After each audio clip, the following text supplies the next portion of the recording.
नमस्कार दोस्तों, कैसे हैं आप।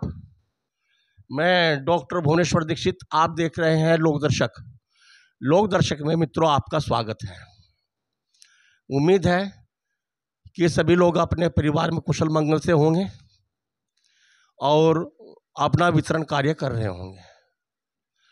कल 7 तारीख से पूरे प्रदेश में यूपी में राशन वितरण की तिथि आ चुकी है। 7 सितंबर से लग करके 25 सितंबर तक आपको वितरण करना है। तो अब इस बारे में कुछ बात करेंगे हम राशन विक्रेताओं के लिए। तो आप चैनल को लाइक करें, सब्सक्राइब करें, शेयर करें। कुछ कमेंट्स आए थे उनके बारे में बताएंगे और क्या पत्राचार हुए, क्या क्या हुआ है, उसके बारे में हम सब आपको बताएंगे। वीडियो को पूरी देखना और पसंद जरूर आएगी आपको, ऐसी बात नहीं है। तो अपना इसे फॉरवर्ड भी करना जिससे कि जानकारी दूसरों तक जा सके। और जो नए आदमी हैं, जो नए व्यूवर्स हैं, वे इसे जरूर सब्सक्राइब करें जिससे कि जो भी नोटिफिकेशन है वो आप तक ऑटोमेटिक आ सके। कमेंट्स हमारे पास आए। परसों लाइव आया था मैं आपके साथ, तो उसमें मैंने जस्टिस डीपी बाधवा, दुर्गा प्रसाद बाधवा जो एक न्यायमूर्ति थे सुप्रीम कोर्ट के, उनकी सिफारिशों के बारे में विस्तार से बताया था। तो उस पर कमेंट्स आए कुछ। कल हमने बुलेटिन जारी किया था, एक कमेंट्स उस पर भी आया और उस कमेंट्स की वजह से ही मुझे आज वीडियो बनानी पड़ी और उसके बारे में भी हम विस्तार से बताएंगे। पहला कमेंट्स कानपुर महानगर से आया। इसमें कमेंट्स में बताया गया कि ठेकेदार 10 या 15 किलोमीटर दूर उन्हें बुलाता है और वहाँ पर डोर स्टेप डिलीवरी के खाद्यान्न उन्हें मुहैया कराता है। पहले तो आपको बता दें कि डोर स्टेप डिलीवरी का मतलब ही आपकी दुकान पर खाद्यान्न पहुंचाना है। आपका हर महीने वितरण का आदेश जिसमें तिथि घोषित होती है वो जारी किया जाता है लखनऊ से। तो इसमें आपको 3 पेज का लगभग यह शासनादेश होता है जिसमें तिथि घोषित होती है। उसमें सभी कंडीशन लिखी हुई होती है। उसमें यह भी लिखा हुआ होता है कि अपनी दुकान पर खाद्यान्न प्राप्त करें और यदि किसी दुकान का स्टॉक है उसे सही रखें, क्योंकि नोडल अधिकारी लगे हुए हैं, नायब तहसीलदार लगे हुए हैं, जिला पूर्ति अधिकारी, जिला के अन्य अधिकारी जो जिला अधिकारी से नामित है, वे आपके स्टॉक का सत्यापन, राशन दुकान का सत्यापन कर सकते हैं। तो यदि कोई अधिकारी स्टॉक का सत्यापन करने के लिए राशन दुकान पर आता है और वहां पर उसको स्टॉक कम मिलता है तो राशन की दुकान के ऊपर कार्रवाई सुनिश्चित है। अब सवाल यह है, कल भी मीटिंग हुई थी राशन विक्रेता सहारनपुर में, 2 ब्लॉक की मीटिंग थी और उसमें संख्या बल लगभग 160 के करीब 2 ब्लॉकों में राशन विक्रेता है, जिसमें से कुल 40 राशन विक्रेता उस मीटिंग में पहुंचे थे। पहले तो बात यह है कि राशन विक्रेता यदि उन्हें जानकारी चाहिए उसे वे लेते ही नहीं। मीटिंग जो होती है वो संगठन को मजबूत करने के लिए होती है और आपसी बात होती है, आपसी पीड़ा होती है, आपसी सुझाव होते हैं, आपसी समस्याएं, उनका समाधान के लिए रास्ता निकाला जाता है। किंतु जो राशन विक्रेता या कोई भी आदमी संगठन की मीटिंग में नहीं जाता तो उसे उस लाभ से वो वंचित हो जाता है। तो उसमें जो शिकायत सबसे ज्यादा आई है मीटिंग में, ये डोर स्टेप डिलीवरी की शिकायत आई और हमारे पास कमेंट्स भी डोर स्टेप डिलीवरी के संबंध में बहुत ज़्यादा आ रहे हैं।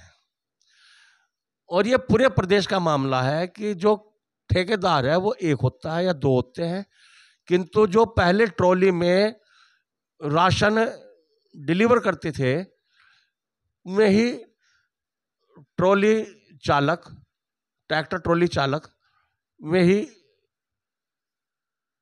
ठेकेदार से आगे पेटी पे ले लेते हैं कि भाई हमें इतने रुपए कुंटल दे देना, और वे राशन पहुंचाने का कार्य कर रहे हैं, किंतु नियमानुसार नहीं कर रहे हैं जो नियम है। तो इस संबंध में मेरा एक सुझाव यह है कि सबसे पहले तो आप प्रयास करें कि अपनी दुकान पर ही पूरी मात्रा में खाद्यान्न प्राप्त करें, और यदि ठेकेदार आनाकानी करता है और बाहर देता है तो अपनी पोस्ट मशीन को लेकर के जहां पर भी वो आपको राशन देता है वहीं पर आप रिसीव करें। यदि आपके ब्लॉक से, आपके जिले से या आपकी तहसील से 50-100 राशन विक्रेताओं ने ऐसा भी कर दिया तो इसमें लखनऊ से जवाब तलब हो जाएंगे, अधिकारी भी और ठेकेदार भी। तो इस संबंध में आप उन्हें ऐसा कार्य कर सकते हैं। दूसरा, कमेंट्स बड़ा अच्छा आया है। उन्होंने कहा कि आप हर वीडियो में कमीशन की ही बात करते हैं, मानदेय की बात क्यों नहीं करते, और आप तो दलाल हैं। तो इस संबंध में मेरा कहना है कि जब एग्रीमेंट होता है या सरकार की पॉलिसी है कि वो कमीशन देने के ही पॉलिसी है, आपको डीलर या एजेंट्स जो बोला जाता है उसमें कमीशन ही होता है। हाँ, इसका कुछ अपवाद कुछ राज्यों में है। मैंने पहले भी कई बार आपको बता चुका हूं मैं कि ये योजना केंद्र सरकार की है और राज्य सरकार को इसे चलाने की जिम्मेदारी दी गई है। तो राज्य सरकार वो कैसे बंटवाए, वो मानदेय पर बंटवाए, वो कमीशन पर बंटवाए, वो वेतन पर बंटवाए, वो सहकारी समितियों पर बंटवाए या स्वयं सहायता समूह पर बंटवाए, वो राज्य सरकार की इच्छा के ऊपर निर्भर है। अब एक बहुत पुराना उदाहरण दे रहा हूं मैं आपको। जो पुराने राशन विक्रेता है जो सन 70 से के दशक के करीब के हैं, जिन्हें 50-55 साल राशन की दुकान चलाते हुए हो गए, वो भली भांति परिचित है कि उत्तर प्रदेश में 9 जून 1980 को विश्वनाथ प्रताप सिंह मुख्यमंत्री बने। तो मुख्यमंत्री विश्वनाथ प्रताप सिंह ने अपना चार्ज लेते ही सार मुख्यमंत्री का राशन दुकानों को समाप्त करके उन्हें कोऑपरेटिव सोसाइटी यानी कि सहकारी समितियों को राशन वितरण की जिम्मेदारी दे दी थी। क्योंकि सहकारी समिति में जितने भी कर्मचारी हैं वे सभी वेतनभोगी होते हैं। समिति को कमीशन मिलता था और वो समिति आगे उन्हें जो भी आय होती थी, अब भी होता है, गेहूं धान खरीद या जो भी ऋण वगैरह देते हैं, जो भी इस सोसाइटी की आय होती है उसमें से वो उनका वेतन का भुगतान किया जाता है। तो जब वीपी सिंह ने सभी दुकानें समाप्त कर दी तो शहरी क्षेत्र में सोसाइटी नहीं थी, कोऑपरेटिव सोसाइटी एक आध होगी कहीं, और जो कि शहर का दायरा बहुत ज्यादा होता है, तो वहां पर कोऑपरेटिव सोसाइटियों के गठन हुए और उन कोऑपरेटिव सोसाइटी की दुकानें आज भी शहरी क्षेत्रों में चल रही हैं। उन पर जो राशन विक्रेता है उनको सेल्समैन कहा जाता है और सोसाइटी की तरफ से उनको कोई ज्यादा वेतन नहीं दिया जाता, वही 200, 250, 300 इसके दरमियान उनको सैलरी मिलती है सेल्समैन को। तो वे सेल्समैन चाहते हैं कि सरकार सेल्समैन का मानदेय या वेतन तय करे, और जो इंडिविजुअल दुकान है, यानी कि खुद प्राइवेट हाथों में है, कोटेदार खुद मालिक है दुकान का, उन्हें चाहे मानदेय दिया जाए चाहे कमीशन दिया जाए, वे उस पर अपना काम करने के लिए तैयार हैं। तो ये मैंने आपको बात बता दी कि मानदेय में लोग चाहते हैं जो सेल्समैन है, और जो इंडिविजुअल कोटेदार हैं वे उन्हें मानदेय मिल जाए चाहे कमीशन मिल जाए, वो उस पर भी काम करते रहेंगे। तो इसमें ये मैं बता रहा हूँ कि इसमें दलाली वाली कोई बात नहीं है। हमारा जो उद्देश्य है, जो भी जानकारी है वो आप तक पहुंचाना है।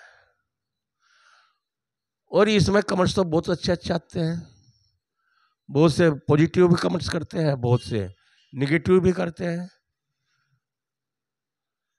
अब ये इन दो कमेंट्स की बात मैंने आपको बता दी।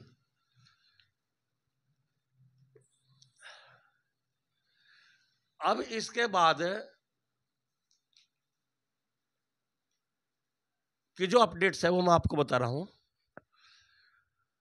राघवेंद्र मणि त्रिपाठी, जो all India fair price shop dealers federation के उत्तर प्रदेश के उपाध्यक्ष हैं, उन्होंने 28/8/24 को मंडलायुक्त गोरखपुर और 4/9/24 को संयुक्त आयुक्त खाद्य गोरखपुर मंडल को एक पत्र दिया। उस पत्र में कहा गया कि अन्य प्रदेशों की भांति राशन विक्रेताओं को भी 200 रुपये कुंतल कमीशन लाभांश दिया जाए। तो यह पत्र मनोज कुमार संयुक्त आयुक्त खाद्य है गोरखपुर के, उन्होंने जवाहर भवन को आवश्यक कार्रवाई हेतु पत्र लिख दिया है। अपर आयुक्त खाद्य एवं रसद विभाग को आवश्यक कार्रवाई हेतु उन्होंने पत्र भेज दिया है। अब वो उनके ऊपर डिपेंड है कि वो क्या करें। पत्र लिख रहे हैं, लिखे जा रहे हैं, बहुत लिखे जा रहे हैं, हाई कोर्ट में मैटर चल रहे हैं। अब तो होना ना होना वो तो बाद की बात है, किंतु प्रयास किए जा रहे हैं। और जो ढील है, जो कमी है, वो कमी राशन विक्रेताओं के संगठनात्मक दृष्टि से कमी है। दूसरा, विकास खंड ठाकुर द्वारा, नगर ठाकुर द्वारा, इसमें पूर्ति निरीक्षक है, उन्होंने व्हाट्सएप पर एक मैसेज राशन विक्रेताओं के लिए डाला कि पोर्टल पर जो अपात्र राशन कार्ड है, आप उन्हें कतई भी राशन न दें। पहले तो बात यह है कि जो पोर्टल पर अपात्र राशन कार्ड है उन्हें हटाने की जिम्मेदारी विभाग की है। यदि कोई कार्ड धारक, चाहे वो पात्र है चाहे अपात्र है, राशन विक्रेता किसी का भी खाद्यान्न नहीं रोक सकता। तो यदि कोई कार्ड धारक ऐसा है जो अपात्र की श्रेणी में है या जिनके नाम नहीं कटे हैं, तो उसमें राशन विक्रेता उन्हें खाद्यान्न अवश्य दे, वरना फिर दुकान पर झगड़े होंगे, परेशानी पैदा होगी, शिकायतें होंगी। जो ये पूर्ति निरीक्षक लिख रहे हैं कि आप खाद्यान्न न दें, यही आपके विरुद्ध कानूनी कार्रवाई करेंगे। ये उन लोगों में घुस जाएंगे जो आपसे चिढ़ते हैं या जो राजनीति से प्रेरित हैं। तो सुझाव इसमें मेरा यह है कि राशन विक्रेता अपनी ओर से जो लास्ट में OTP का डेट आती है, यानी कि जिन लोगों के थंब इम्प्रेशन नहीं आते हैं, आई रैश भी नहीं आती है, तो उस पर आधार कार्ड OTP के माध्यम से जो खाद्यान्न दिया जाता है, आप उसे न करें। बस ये ध्यान रखें। यदि कोई खुद लेने के लिए आता है, आप उसे दे फिंगरप्रिंट करके, और यदि नहीं आता है तो अपनी तरफ से आप OTP के माध्यम से राशन उसे खारिज ना करें। यदि आपने राशन खारिज कर दिया तो आप गलती में हैं। अगली बात जो बहुत महत्वपूर्ण है, हमने भी अपने वीडियो में पहले आपको बताया था कि जो राशन विक्रेता है वे एक पत्र मुख्यमंत्री को लिखें और प्रधानमंत्री को लिखें, और हो सके कि अपने स्वतः संज्ञान लेने के लिए न्यायालय में भी लिखें। किंतु मुझे ऐसा लगता है कि किसी ने भी कोई भी पत्र कहीं भी नहीं लिखा। इसी विषय में कोलकाता से all India fair price of dealers federation के महासचिव विश्वंबर बसु ने कहा है कि जितने भी राशन विक्रेता है वे माननीय प्रधानमंत्री को पोस्ट कार्ड के माध्यम से एक पत्र लिखे। उस पत्र में यह मानना सही है कि यहाँ पर पूरे प्रदेश में 80,000 हैं और पूरे देश में तो लगभग 8 लाख के करीब होंगे। तो जब इतने पत्र किसी अधिकारी के पास या किसी मंत्री के पास या शासन के पास जाते हैं